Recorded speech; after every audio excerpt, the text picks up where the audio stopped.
Okay, here we go. Hare Krishna.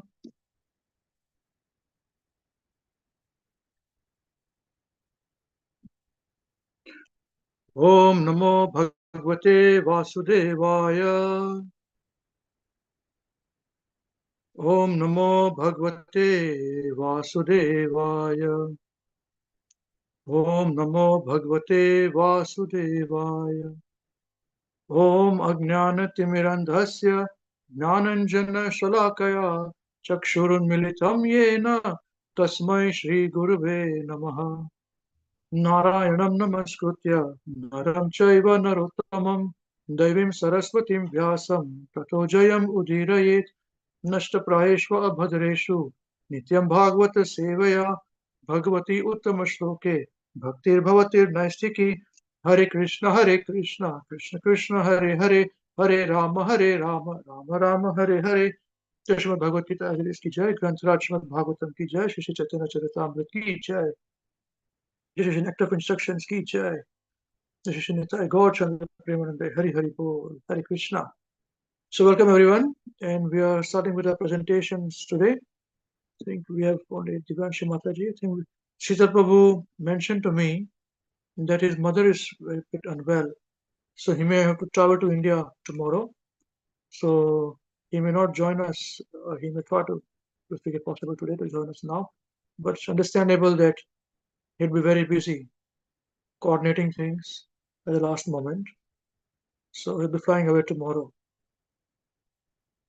And so I think Mayuresh will be looking after her. Let's see if he can come and all. And Shama Mataji has mentioned that she's doing night shift. So we've got Divanshi Mataji and Parth Prabhu. Hopefully he'll be joining us soon. So yes, Mataji, would you like to take the lead and start with the presentation? Thank you very much. Hare Krishna. Yes, Prabhuji.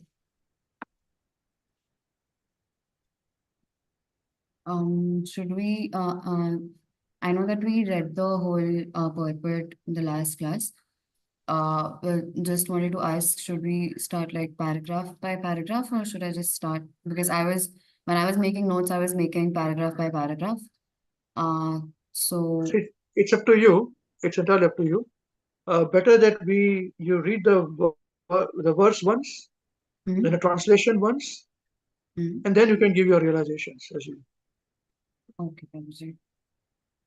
Okay, Um, wonderful. Hare Krishna. All the best. should I share my screen for the verse, or should I just recite it? Please share the screen. I'll make you the co-host. And hold on, that's a good point.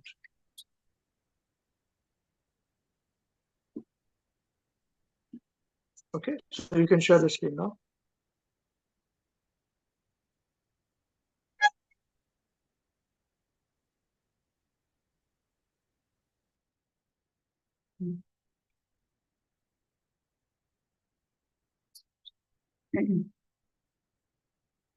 वाचो वेगं मनसः क्रोधवेगं जिह्वा वेगम् उदरोपस्थवेगम् एतान् वेगान् यो विषहेत धीरः सर्वामपि मां पृथिवीं सशिष्यात्. Translation by Srila Prabhupada ki jai. A sober person who can tolerate the urge to speak, the mind's demands, the actions of anger, and the urges of the tongue, belly, and genitals, is qualified to make disciples all over the world.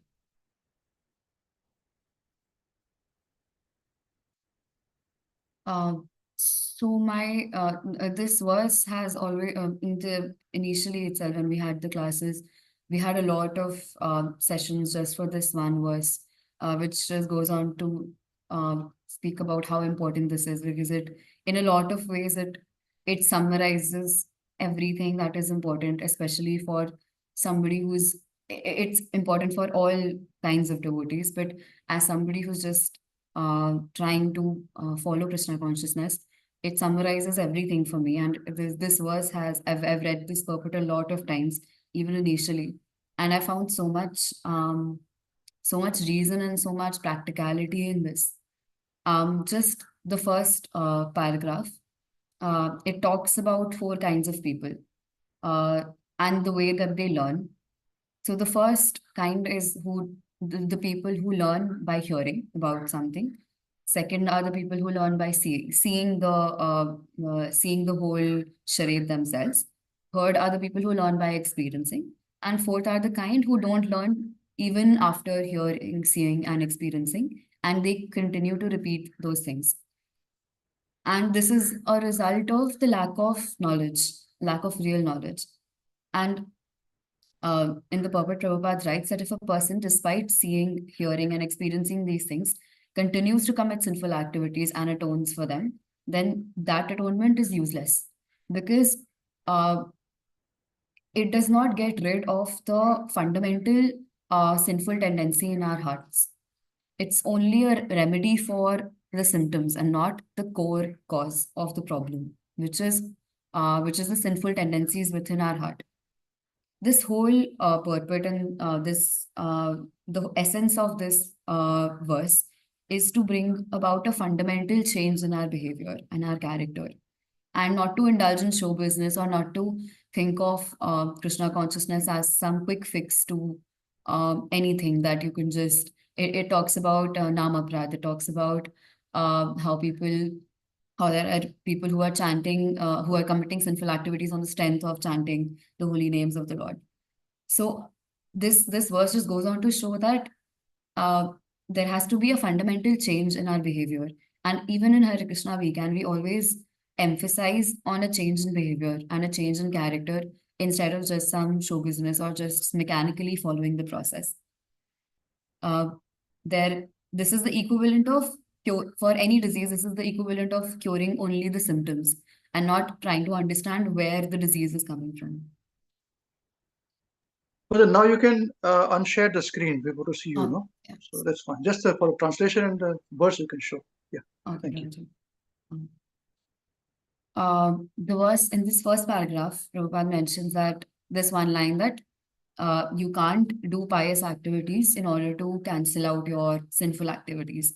And I've met a lot of people, and I've seen this discussion happen a lot. That people just believe that their bad karmas will cancel out their good karma will cancel out their bad karma. But that is not how it works, and it's very convenient for them to believe because they can simply just do whatever they want, and then at the end of the day, they can donate whatever money to charity or to the temple, and then it will help them feel better about themselves. It's it's very important to understand that this does not happen. That karmas don't cancel out each other. You just keep accumulating these more and more. So it's very important to be mindful of our activities. The problem of our sinful heart, it can only be fixed by purifying our mind and thoughts and actions, and which can only be done in engaging ourselves in Krishna consciousness. I was just thinking about this presentation that we're doing as intermediate devotees. Um, and I was thinking that just to write my realization for this verse, um, I thought that I wanted to get up early in the morning and have a free mind and not have a lot of baggage from the rest of my day. So I wanted to do this early in the morning. And just for this particular engagement, I thought that I'll sleep. I'll eat light food when I go for my dinner the previous day, and I'll sleep timely, and then I'll wake up timely in the morning. And I was thinking just how this one activity, this one engagement of writing my realizations for this verse, it kind of regulated my thoughts for the previous day as well as this day.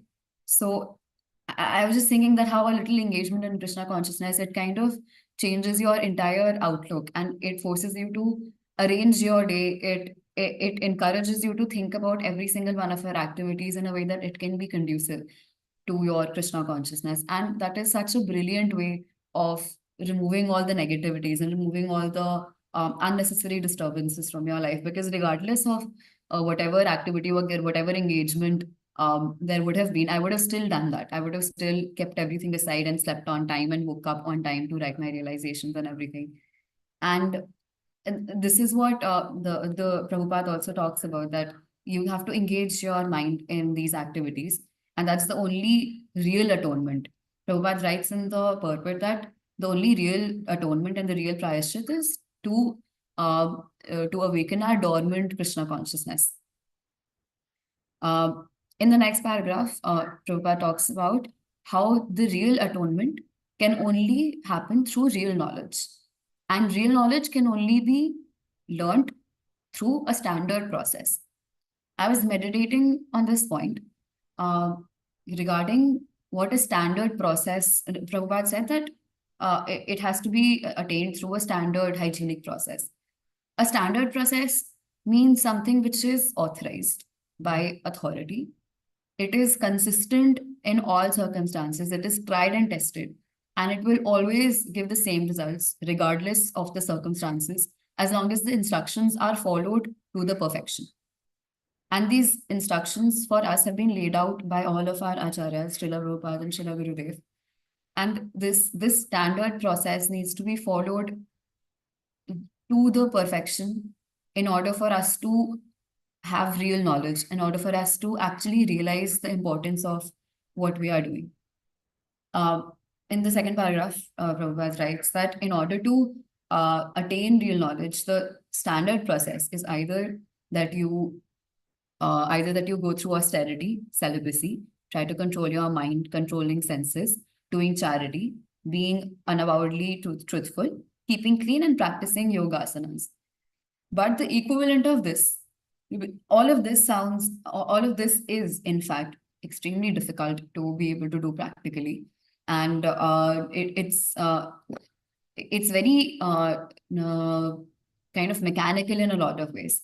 But the equivalent of this, what Prabhupada writes, is to associate with a pure devotee, to follow the regulations of devotional service, which is no illicit sex, no meat eating, no gambling, and no intoxication, and engaging thoroughly in devotional service.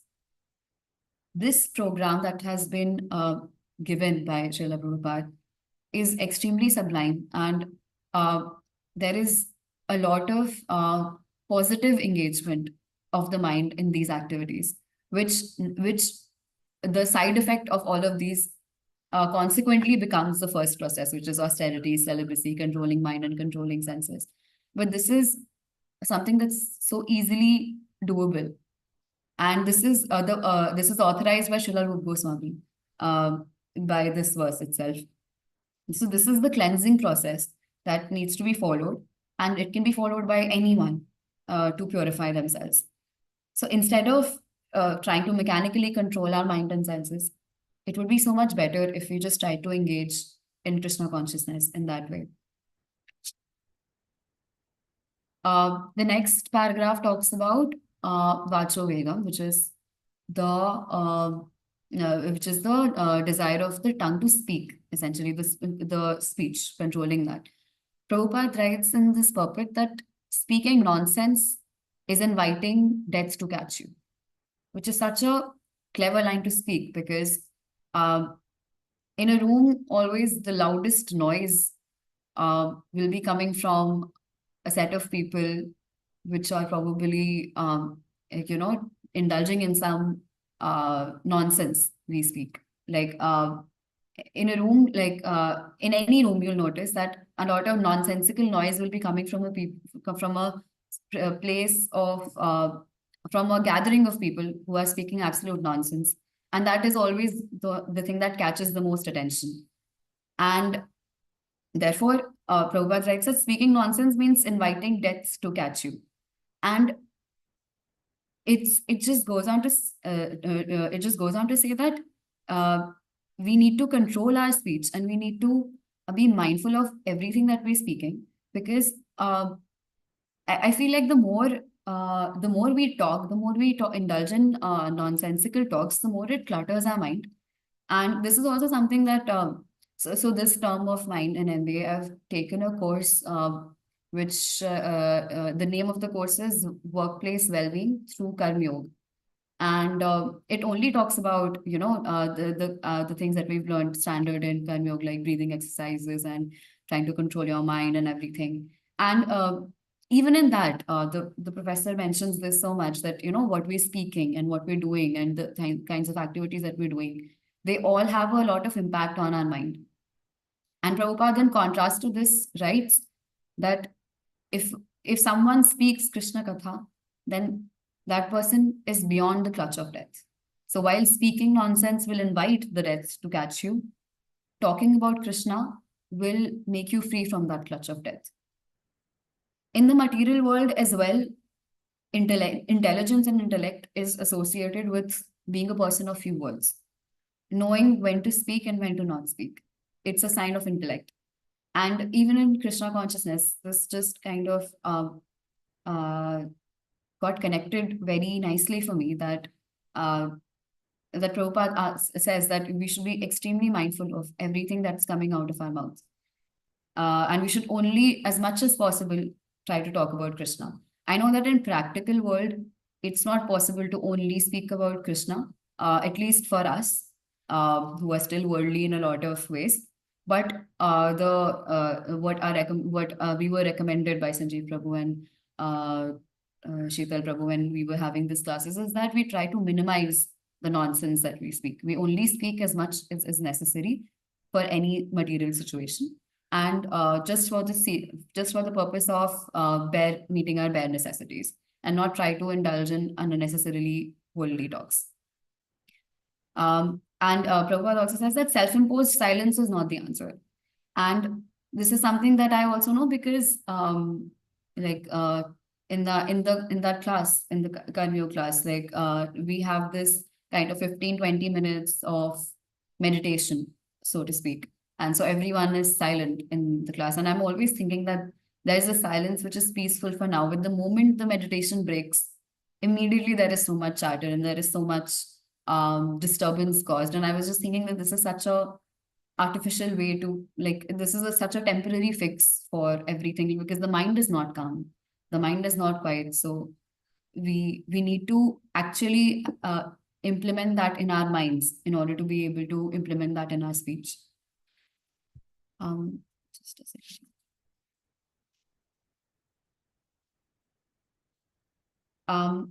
This is also a personal realization that I've noticed in life that at least 80 to 90% of whatever anyone speaks or in day to day, whatever we talk about, at least 80 or 90% of that is so extremely useless that it makes absolutely no difference if you hear it or not, and if you speak it or not. And this is because me and a friend of mine, we have a kind of a hearing impairment. So there is some so from a particular side and a particular angle, it happens that we're not able to hear what is being said. And we've talked about it so many times that it happens that a friend is talking or in a group, some chattering is happening and we're not able to hear it, what is being said. And we just kind of nod and smile along every single time. And it is of absolutely no consequence that we didn't hear it or we didn't speak it. And it just, like, we were just talking about this a few days ago, that it is so absolutely irrelevant. Like 90% of the things that are being said by people, that if you don't hear them, even like sometimes we don't hear them and we just kind of nod along to them. And it is absolutely of no consequence because it's just absolute rubbish, mundane garbage, basically. And it will make no difference if we hear them or not, and it will make no difference if the people speak them or not. And it's a very unique kind of a realization for me, because I know it's something that not everyone experiences in life, but this is something I'm extremely certain about, that at least 80% of what is being said is garbage, at least in mundane life. The next paragraph talks about Prabhuji, should I don't know when to pause or when to not, like, but because it's been half an hour. I don't know how to.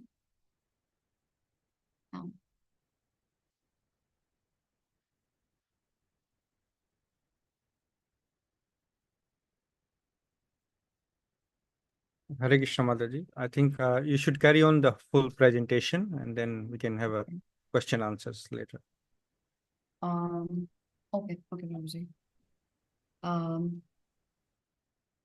Yeah. So so I was just talking about this only. So a friend of mine, she cannot hear entirely from her left ear. So She just tells me that anytime that anyone is sitting on my left, I'm not able to hear them, but I don't try to disclose it. I don't want to disclose it that I have this hearing problem. So I just kind of nod and smile along. And I don't miss out on anything in life just because I didn't hear to that conversation. So it was just a very unique realization for me. And so the next paragraph talks about manoveg, which is the desires of the mind or the veg of the mind. In the purport, Prabhupada writes that the mind is very fickle and the mind is very restless. And even in Bhagavad Gita, Arjun says that it is more difficult to control the mind, to control the wind. Sorry, it is more difficult to control the mind than controlling the wind. And the only way we can control the mind, so to speak, is to fix our mind on Krishna. And this is even practically speaking, I've seen this happen that whenever we are not occupied, whenever we are engaging in a lot of mindless activities, I can feel that my mind is running around aimlessly, jumping from one topic to another, jumping from one thought to another, kind of aimlessly. And as soon as something that is extremely important, or that is of personal interest, it comes up, at least temporarily, all my attention will go away from these mundane thoughts to that particular one thing, even though that in of itself is useless in the long run. But still, I've observed that my attention will go from the useless things and it will go to the one thing just because I believe that it is important or it is of personal interest. Like for me, for the longest times, any exams or any academic venture, when it would come up, no matter whatever was going on with me in my personal life or how my health was and anything, regardless of anything, I would sit down and study, and I would study for a very long time. And I was thinking about this. I've thought about this a lot, that why this happens, that no matter what is happening, no matter what time of the day it is, if it is something that if an exam is coming up, I will sit down and study regardless of the circumstances. And I will go in this kind of a state of hyper focus where nothing could, like, you cannot create any disturbance around me. Even if the music is extremely loud, I'll still be able to study. And I was just thinking in my head that how come this state of hyper focus comes, because it is because that I believe that uh, there are kind of three things that factors that contributed to this. First is the sense of urgency, that exam is coming up. It is extremely urgent. It needs to be done away with, right? Because there is very limited time, and you can't kind of cross that time. Studying after that point of time will not help me. Only right now studying will help me. Second is the sense of importance of academics in general, that I know that this is an important thing, this will help me make my future or whatever that is. And third is just realizing the benefits of what I'm doing right now, even the long-term benefits of what I'm doing. And these three things, like understanding the benefits and understanding the importance and urgency, these three things kind of helped me go into that state of hyper focus. And I was just thinking about this, that if I am ever able to realize the sense of urgency, the importance, and the value that is there in Krishna consciousness, then I will actually be able to put myself fully in the state of hyperfocus, devote myself to following Krishna consciousness and the principles of devotional life to the perfection. It is only because right now that realization and that sense of urgency is lacking. And I think that is the most driving factor in anything. To put you in a state of focus is anything that is important and urgent matrix. We have that in a lot of these schools, we study this urgent and important matrix. Anything that comes in the first quadrant of both urgent and important, it kind of automatically takes precedence over everything. And it's only because we, especially us as young people, as people who just, studying right now, doing their first jobs, we just think that we have our whole life ahead of us. But we just never realize that, first of all, how much of life is left, that also we don't know. And secondly, just how fast time goes is something that we never understand. In our prayers also, we say that wasting time is the greatest crime. And that's because we don't realize the sense of urgency, or the urgency of going back to Godhead is not there. The importance, how much our acharyas and Srila Prabhupada and Srila Gurudev, the lens that they have went to in order to get this knowledge to us. If we realize the value of that struggle and the value of all that hard work, then we would not be neglecting this. And we would in that, if that realization ever comes organically, then we would be able to neglect all I would be able to neglect all my personal obligations and inconveniences and all adherences just to be able to follow Krishna consciousness to the perfection. And that's it's something that like in the paragraph Prabhupada writes that you can't control your mind, you can only engage it in Krishna. And the only way to shift your mind um, from all these mundane activities to Krishna is to actually be able to engage in day-to-day activities. This program that has been laid out for us to do Mangla Aarti in the morning, 16 rounds of chanting, reading Prabhupada's books, and if eating only prasadam, and all these very practical things that have been laid out in different parts of this verse, it it shows how much um, it shows how much credibility there is uh, in this entire program and how effective it can be. Because even in material life, we do these things to take our mind off of uh, unnecessary things and to focus on what is important. So it's this sense of urgency and the sense of importance. Krishna consciousness has all these qualities in extreme abundance. The only thing that is pending is our sincere realization and effort. And in the Karma Yoga class that we have, the aim of the breathing exercises and the meditation, the professor tells us this is that you kind of try to be in a state of thoughtlessness. That is the aim. That you and which is essentially what Prabhupada says, that you kind of create a vacuum in your head. That you don't, he says that you don't do anything, you just sit and you watch your thoughts go by. And I always think that this is a very pointless activity because thoughts are just coming and going and coming and going. He says that the more you do this, the more you will feel better and everything. And but Prabhupada says that creating a vacuum in the mind is not possible because um, it's not sustainable to be in a state of thoughtlessness. So you have to kind of bombard yourself with thoughts related to Krishna consciousness, and it's a very difficult thing even for me to do because I know that there are so many things that are happening around that which become, as I said, they become urgent and then they become important and then everything else takes the back seat. But uh, it's important to kind of it's important for me to see how important and how urgent Krishna consciousness is so that I can prioritize things better.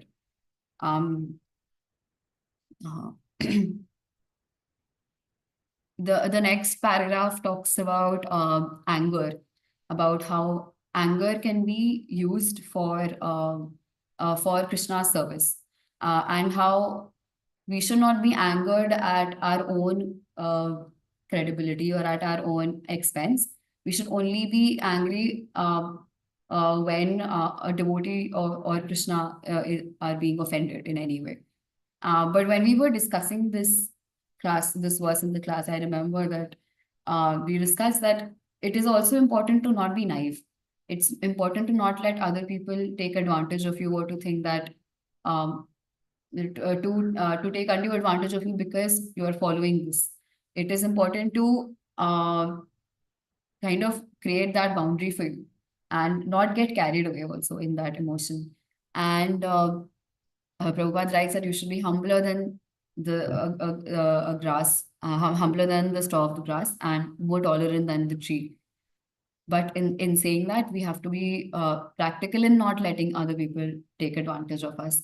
And Prabhupada writes of the examples of Hanuman and Lord Hanuman and Arjun, and how they used anger to follow the instructions of the Lord, and how they were successful in their devotional service because they were able to. Sorry, Prabhuji.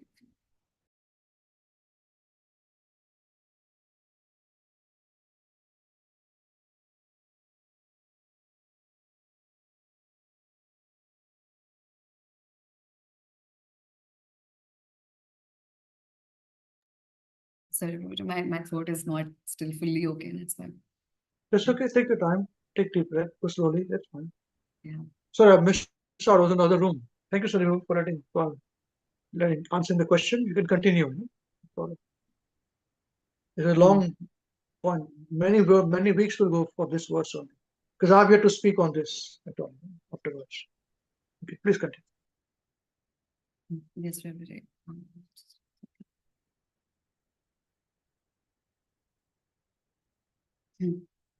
Yes, so this was about the anger. The next paragraph, it talks about the urges of the tongue in terms of eating palatable dishes. And in Krishna consciousness, of course, we only stick to eating prasadam, and there are very strict regulations in terms of the kind of food that we can eat and the times at which Prabhupada writes in the book that there are scheduled times and places where we can eat, and we only take prasad for the urges of the belly we don't take prasad for the urges of the belly and for the urges of the tongue. We only do it as an offering for the Lord. And we don't even make prasad. We're not supposed to make prasadam for ourselves, thinking that this is what I want to eat and then offer it to the Lord. And I was just thinking about this that eating palatable dishes, it is growing as such a culture, even everywhere, that people are just, there's this quote that people often quote that I don't eat to live, I live to eat. And it has always been very comical for me to hear people say that, because I understand, as through the philosophy that we've seen and we've read, that we never eat for the urges of the tongue. And I was talking to this a friend of mine. He's Jain, and he's a strict no onion, no garlic, no mushroom, no potato, nothing. He'll have like all the regulations of Jainism in terms of eating food. He's followed it to the perfection. So whenever we're in a group and whenever we're going anywhere, he'll always because there is a language constraint in Kerala, so he can't communicate with the people whenever he goes out to eat in restaurants. So he's asked. I was just this is just to kind of demonstrate the level. It's kind of inspiring to me, the level of dedication that he had. That he asked a fellow Malayalam friend, to kind of write a simple dish in Malayalam, which can be made without onion, garlic, or without any of the spices, like a very simple rice-based dish.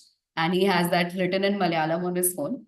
So any restaurant that he goes to, he just shows that to the chef, that this is what I want to eat. So just this you make for me. I'll eat whatever you make. Like, just it should have no onion, no garlic, or whatever items in the food. And we were all talking to him one day that, he's never had French fries in his life. So we were just kind of talking about that, so things that are normalized by pop culture so much, that are such an integral part of so-called pop culture. He's never had those things. And we were just talking to him that, how are you able to cope with this generation? And of course, I was not asking those questions, but my friends were asking these questions to him, that how do you cope with all of this? And he just said that, food is food. It's just supposed to be eaten. Whatever it is, whatever you put in front of me, as long as it does not have anything objectionable to me, I'll eat it. I'm used to it now. I just eat food for the purpose of eating food. It is no longer because when he goes outside, that's how he has to do his things. So I was just thinking about this whole arrangement, to say that it is even as somebody who has been a part of Krishna consciousness, this whole movement for a good time now, I find it so difficult to have that willpower. And he's the person because of which no onion and no garlic food has been introduced in our mess, because he gave that as a precondition, that I will not take admission in this college unless you promise me that you will give no onion and no garlic food in the mess specifically. So there's a whole food arrangement for everyone else, and there's a separate corner in the mess where there is no onion and no garlic food, and that is also the food that I try to have whenever I go in the mess. So it's I was just thinking about this ideology of just it's so difficult with the prevalent culture to just treat food as food and not as this part of this whole experience, or to try to create a gratifying experience out of it. And that's what Prabhupada also writes in the purport, that we don't the tongue wants to always indulge in all of these delicious and palatable dishes, but we should try to control that as much as possible. We should prasadam is such a beautiful way to do that, because it is not like prasadam is some, like, it is always so delicious. The idea of it is that when you're cooking for the Lord, you make it in the most delicious and the most clean and the most perfect way possible. And practically at this point in life, it's very difficult for me to actually be able to eat only prasadam all the time. But it's something that I'm trying to imbibe as much as possible. And even lately, because now we have a bigger room, like in comparison to first year. So we have all like me and my fellow roommates, we've gotten an induction, and we're trying to cook as much of our food as possible. We were just trying to do that lately. We're just trying to pick things up. And I'm trying to keep it as clean and as sanitized as possible. I don't even know as much how to cook late, as of yet. But that is the next thing that I'm aiming to kind of learn, how to cook no onion and no garlic food in a clean way, and try to offer it to Krishna before eating, as much as time allows. And hopefully, when things are more under control, I'd be more under my control when I'm living on my own, or I'm living in my own house. It would be more easily possible to do that. Prabhuji, it's only 15 minutes left. You wanted us to have a time for Q&A and discussion points. Yes, yes. You wanted to have a question part also. Hmm. So how long do you think you'll have? We don't want to push you. You're going in a nice flow. We want you to understand things practically. That's our Yes. main intention. Yes, Prabhuji. You can have your whole time, no problem. We'll have full 1 hour for you, no problem. I think, Prabhuji, we can stop now, because actually I like some of like what I wanted to write. It is kind of roughly right now, but I wrote this up till this point. I've written everything kind of formally, so it's easy for me to be in a flow. Beyond this point, I've not written it in a formal kind of a easy to flow way. If we can have the discussion point, if we can have the discussion and Q&A now, and I can follow up in the next class. So you have not written other points up to this? After this paragraph, I've just read through it in kind of informal way. I made some notes, but in a copy pen, just for me to be able to read properly. I've not written that. But that's best then. Then you must speak. Without. Yeah. Please, Okay. please. Hare Krishna.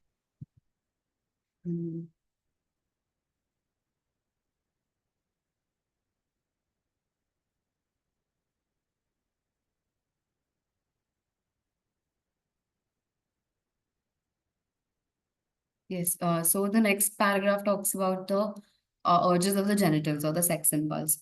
And this is, I think, especially if in the current generation, if we try to bring in this aspect of Krishna consciousness, I think it will be extremely controversial. I found in a lot of the with a lot of different schools of thought regarding this. A lot of people have this opinion that, oh, it's a very natural thing and it's a very normal thing. And lately there is so much of kind of I don't know the right words for it, but there's just so much kind of what's the word for it? Impurities in this culture that have been given up, that people don't want to get married. People don't want to, there are so many things that are coming up as new concepts, being non-monogamous, and so whatever, I don't know, like these complicated relationships and complicated concepts regarding this whole desire of sexual desire of the genitals. And I think it's just, and people have developed endless ways of satisfying this without any authoritative way of getting married.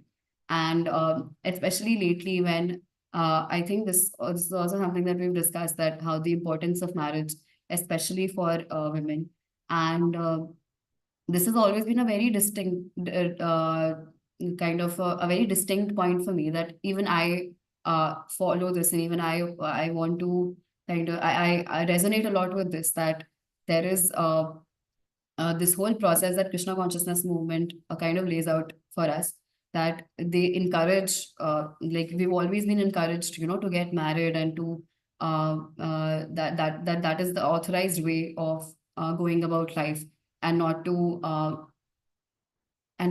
be haywire in terms of this sexual desire. And I find it that it's becoming, especially after the Western influence on the current culture, it has become so difficult for people to control their sexual urges, and to not act in absolutely despicable ways. And uh, it's understandably, it's a very conflicting, and it's a very kind of a so it's a very conflicting matter. Basically, it's a controversial matter to even speak about. But uh, the austerity and celibacy are the two kind of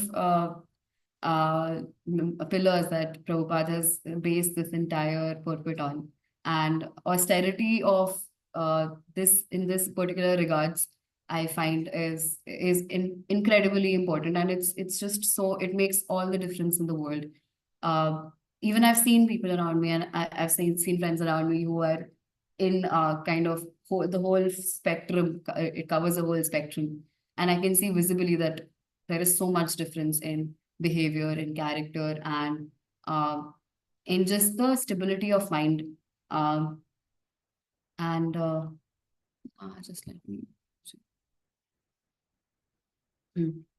And in the last line also, Prabhupada writes that, it's not that you ever indulge in this for pleasure. You only indulge to create more Krishna conscious children who are capable of taking this movement even further. And that is the only appropriate way to utilize the genitals. And that is taking this whole discussion to a different level. Even right now, people are not even very willing to get married and wait till marriage, and saying that do you only do that to beget Krishna conscious children is just, yeah, it'll just blow a lot of minds. But I think Prabhupada were always capable of saying really bold statements just because they were the truths, and truth as plain as it comes. And just a second, Prabhuji.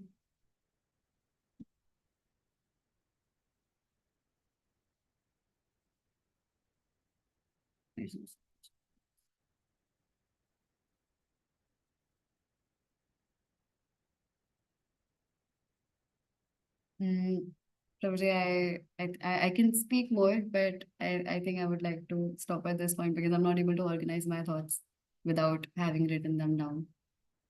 That is the whole idea. Yes, you did very nice for this part also. Are you sure you want to do it? Up to you. I don't want to force you. It's only 10 minutes remaining, so if there are any Doesn't matter. questions. Doesn't matter. If you want to say something, you can please say. I think I'll stop for now, Prabhuji, otherwise I don't want to go all over the place. So. Okay, no problem. I just wanted to say a couple of points, Mm. Yeah. So, thank you very much for your nice presentation. Your understanding that is very good. We want to see how much practically we can absorb things, try and implement, and teach others if we can. Because teaching is the next level. Of course, we are not teaching now. Just a couple of points I wanted to say. So is it okay if I say it first here? Yes, Prabhuji. Yes, Prabhuji. Thank you. Okay, thank you. Fine. Shri are you okay? Are you okay with this? Yes, Prabhuji. Yeah. Okay. All right. So now regarding food, everything starts with the tongue. Very nicely you covered the points Prabhupada mentions about how the tongue is the most killing factor. Starts from the tongue. people speak any nonsense. They speak any nonsense because they think any nonsense. Yeah, a grave thinker will always think first before he speaks. Most of the time, when mercy has been given, we don't even realize mercy has been given. When it is given once, when it is given twice, we think mercy is our birthright. You understand this? So first of all, the tongue thing starts with the brain, with the thinking part. Tongue is the action part. You understand this point? Yes, you must understand this point. So the thinking process has to be affected. And to affect the thinking process, the tongue is important too. Now, if you're going to cut and eat somebody who has been talking any nonsense, what are you going to do? You are putting that person in your body who has wasted the time in engaging in sex, talking any nonsense, eating, sleeping, mating, defending. Correct? Do you understand what I'm trying to say, brother? Yeah. So be careful about this, you know. So if we are eating any other living being who is not a human being, and there is also not a Krishna conscious or any person who has controlled his senses, that person is bound to be eating, sleeping, mating, defending. Nothing else. Non-human beings, more, because they don't know anything else. They don't discuss philosophy, do they? So if you cut and eat them, or their offspring in the form of eggs, what are we going to put in our body? Same thing. Eating, sleeping, mating, defending. We understand this point? This is the reason why we don't eat non-vegetarian food. And we're telling you right now, at this level of your, how many years you have, Krishna consciousness with us now? Around 4 or 5. Yeah, that's right. 5 years, 4.5, Yeah. So this is the point to be understood. We never told you this before. We're telling you this now. Does it make sense to you now? Why do you eat non-vegetarian food? If you say because the cat is thinking about having sex and all those things, you eat the cat, you're going to think about this like this. I don't believe it. Then you'll fight with it. Just talk about other things, simplistic. I'll be going a bit more. Okay. Now, same way, even if you eat food which is without onion and garlic, by itself, it doesn't mean anything to you. Let's come to the vegetable part. Much better than the eating animal and birds and all those things. Much, much better for the day and night. But that itself is not a guarantee that is going to control your tongue or genitals or brain. Because many people who don't eat onion garlic, but they drink the blood in people's blood. They make money, they're interested in money, they are not interested in anything else. They lie, they speak things which are not correct. They're interested only in their self-interest. What is the value of not eating onion garlic then? Correct? So that's the reason why, what are we? We're not vegetarians. Neither do we eat food without onion garlic. We are Krishnatarians. That means what? We cook for Krishna, Krishna eats, we eat. Full stop. There are times where you do not do that. You cannot do that if you're traveling or a few things, understandable. Or if you're a student like yourself. But now if you can cook, try and cook. What you can do is this: you make one item, you can offer to Krishna. Other items, make without onion garlic and mix it. You can do that. That becomes prasada. Instead of making the whole thing, if you can't make it the whole thing, make one item. If you're making 3 items, make one for Krishna nicely. If Krishna offer it to Guru Maharaj, Prabhupada, God, Nectar, and Krishna, take it and mix it with others, which is not onion garlic. Good, it's vegetarian, that's fine. But overall, everything should be for Krishna. How beautiful is it? So we are Krishnatarians. If Krishna eats, we eat. Wherever it's possible. Let's hope we can do this till the time we finish our body. But if we can't, doesn't matter. Just continue with your things. In the mind, we should be pure. Do you understand? We discuss about what did we spoke about? We spoke about the brain. We spoke about the consciousness. Then we spoke about the tongue. We spoke about the thinking. Then we spoke about the tongue. And then we spoke about how things are different, for people who are Jains also. That doesn't mean. Okay. So we are Krishnatarians. This is important. So one will be very, very strict. I don't want to eat. Very good. But if they don't have any other things, what is the value of it? They get some sukruti, some positive things of which they'll get benefit of it. But what is the benefit? Nothing really. Material world. Back in the womb of another mother. Again, birth, death, old age, and disease. Yeah. Second one I want to say is about, you'll be surprised to know, see, in India, since the last about 5 years, more 7 years, 8 years, things have become prosperous. The middle class has become money. Any person who is a pauper, who gets money, all of a sudden, he or she will not know how to use it. They'll guaranteed use it in sense gratification. Guaranteed. You write down from me. But if you are a rich person by birth, if you've seen riches throughout, and money comes to you, you will use it as you were using before. Correct? You agree with what I'm trying to say, all of you? This is what is happening today in India's situation. Where youngsters, earlier, they used to get salary about 40 years ago, the salary was 500 rupees a month. 800 rupees a month. I've seen it. I've had a salary.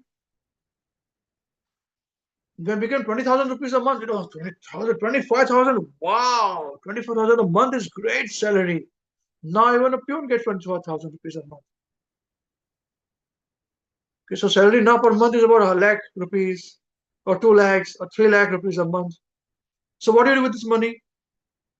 Don't think that you used to work. Now the work also has increased manifold. Right? Nowadays, you go for a presentation meeting to a client says 3 o'clock in the morning, meet me. So you have to go and give presentation at 3 o'clock in the morning. It was not that case before. Nobody used to go do that. I was in sales, I never did that. And believe me, I was in the top-notch so-called companies, and also in that media business I was in. Okay. So I understand all these things. I understand about having sex, people having sex easily. I've been there, done that before. I've not done that, but I've been there. It was easy. Even at that time when I was in India at that time. When Z was just launched before us, and I'll be on something else. So nothing new. But now what is happening is this, that money, 40,000 rupees, 50,000 rupees, 100,000 rupees, 75,000 rupees, 2 lakh rupees a month salary. What do you do with this money? You're working hard like a donkey. And what does donkey do? They come home tired, and to forget about it, they drink. And they find another she-donkey to have some sex with. The she-donkey does the same thing. They think they are very good, but they are not. They look at their donkeys only. So they do not know how to utilize the money, because they don't have the focus upon it. Yeah, that's the point. So, and how do they spend money? By seeing what is happening in the Western world. Correct? Now I'll tell you what is happening in the Western world of your age, people of younger age, 20s onwards, even teenagers. You'll be surprised to know the alcohol consumption is reduced in this age group. And in India, it has increased. In the Western world, it has decreased. This is a fact. Check out yourself. Don't trust me. Just Google. Tell them, these people in the Western world, in Australia, New Zealand, America too, it have reduced. Second thing, what is reduced is illicit sex. You'll be surprised to know so many of them don't have girlfriends or boyfriends by choice. He said, nah. And in India, because it is new, you're following the West. You think everything which is coming from the West, white bodies is very good. This is how foolish we are, because we are newly become rich. We have a saying in Hindi, बंदर के हाथ में ढोल देंगे आप, तो he will not know how to play the dhol. This is what is happening today with today's society. And that is the reason why Krishna consciousness is very important. So we discussed about Krishnatarians, we spoke about the culture in the West. Now you tell me, if it has gone down, we understand it is not right. We understand that it is not right, right? But do we understand and appreciate that they have moved on to something else? Now, after some years, after 7 years, India will also move back to that point. Idiots, we're followers. We're not leaders. But we are actually leaders. We have forgotten this point. This is the reason why we want all of you to become leaders. Okay? Is it okay? We have to finish the class now. These 2 points, is it okay, Mother? Wonderful. Thank you very much. So next week, those who have missed out will speak on them. I think Sona Mataji will have a class there, and also Mahesh Prabhu. Okay, for next week. They will take it from there. Okay, thank you very much. Now, I think Krishnadas, can you switch off the YouTube video, please? And then do I have to make you the co-host or host, please? Yeah, just make me host and I'll close. Yeah, you're host now. If you can just stop the video. Thank you very much. Hare Krishna.